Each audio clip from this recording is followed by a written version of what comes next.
one of the reasons I started this business and what gave me the most joy in my practice was changing people's expectation for what aging has to be like. And Hmm. that concept is a lot more accepted today than it was 20 years ago. But I just can't tell you how many times I've seen it hundreds, if not thousands of times.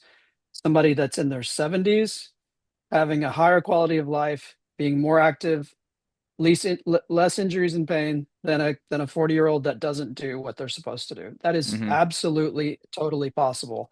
You can delay the decline with aging well into your 80s in most cases. Like there is a point when you get, late 80s or 90s where it's going to happen. There's nothing you can do about it, but you can prevent most of that stuff in most Hmm. cases well into your 80s. So I wanted to say that first. As far as, what is important for that senior demographic, an easy way to think about it is this: cardiovascular exercise helps to give you a long life. Resistance training makes that long life worth living. So Hmm. cardio is going to help you stave off diabetes, heart attacks, etc., things of that nature, metabolic disease. Resistance training is what keeps you able to be active. It prevents aches, pains, and injuries. It prevents cognitive decline, actually, believe it or not, in a big way. So resistance training is often overlooked as people get older because frankly, it's just easier to Hmm. go get on an elliptical and watch TV. Totally. That's doing so little for you. That's one range of motion. Your brain isn't thinking, your brain's not thinking about how to move your body. Resistance training triggers all kinds of hormonal and metabolic processes in your body that stave off decline. If you don't work to build muscle after your 30s and 40s, you lose muscle every decade, quite a bit Hmm. when you're getting into your 60s and 70s. So resistance training is so important. Now, it comes with a higher degree of risk. You're very unlikely to get hurt while you're exercising on that elliptical zoning out because you're just going through a real simple range of motion. When you're getting into resistance training, there comes some risk, and you have to be doing what's right for you based on your body as it stands today and your age. And you have to be progressed carefully and slowly. And that's what I did in my clinic, and that's what we have put together to present, to the public now. Hmm. Yeah, I mean that's good perspective. My girlfriend, I forgot to mention, is a trainer, and she's done like bodybuilding shows, and she's I'm all things golf in the house. She's got the fitness side dialed in. So one thing Nice. though, she has like a couple clients in their 60s, and they're in the best shape they've ever been in, and so it's always motivating. I think to me this is where the mindset piece comes in. If you think you're gonna get older and get in worse shape, you probably will. But if you see people that are, over 50 and they're jacked and they're in great shape, and you're like, well, if they can do it, I can too. I hope people kind of heard what you said, adding the resistance with the cardio and the ability to kind of mix it up and not just do what's easy, because you can still, like you said, even if you're not gaining a ton of muscle, you're at least maintaining it, and that helps the metabolism too, so you can have a few more cheat meals, right? That's right. And to your point of cheat meals, like, look, this isn't the Golf Forever program specialty. It's not my specialty, but it is a big part of it. Is just we talk about it in the Younger Next Year series. My co-author did is don't eat crap is the way he puts it. And essentially what that means is try not to eat much out of a package or a box as much as you can. Eat a lot of different colors. Don't drink too much. It's pretty simple. Like if you can Hmm. just do those things, eat fresh, real food, you're going to be all right. It's not real complicated.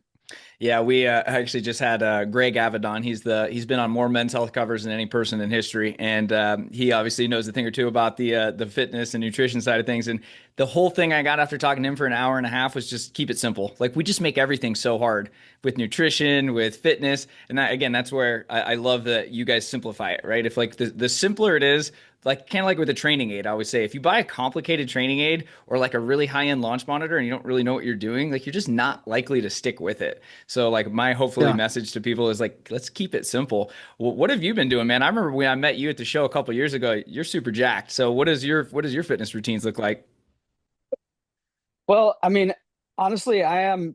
So I turned 50 in a couple of weeks, and I'm in better shape than I was in my 20s for sure. So I do strength training 4 times a week, and then I'm an avid mountain biker. I'm out on my mountain bike doing substantial climbs, probably 5 days a week. So I'm just very active. I like to just keep moving. And if I miss a day, I really regret it and feel it. So The resistance part of it, I moved from probably, as you mentioned, when I was younger, I just did the kind of the classic vanity muscle type bodybuilding. And now I do exactly what's in the program. I mean, the content in the program is based on what we do with our patients and what we do ourselves. So, 4 days a week, I'm doing full body integrated movement, whether that's with the swing trainer, free weights, or what have you. But Hmm. that's essentially what it is. And, as I've gotten older, I've sadly had to, the input is a lot of the factor now. I really do watch my diet.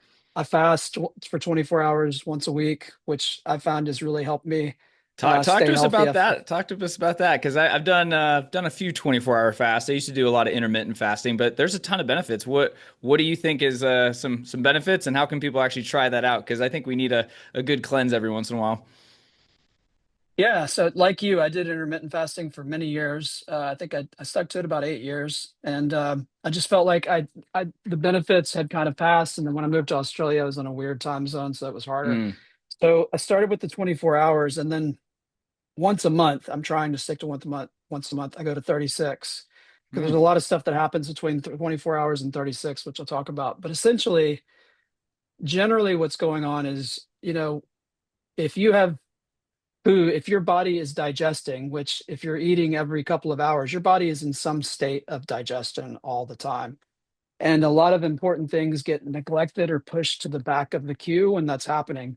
One of them is what's the process of your body cleaning up and repairing damaged or dead cells and making all kinds of repairs and fixing things. That happens somewhere between 18 hours to 36 hours of a fast, where your body is actually going in, cleaning up, making things better. Also, what's happening just in the first 12 hours is your blood sugar is stabilizing. If you have problems like you're pre-diabetic, it can help stabilize your blood sugar, get it back on track.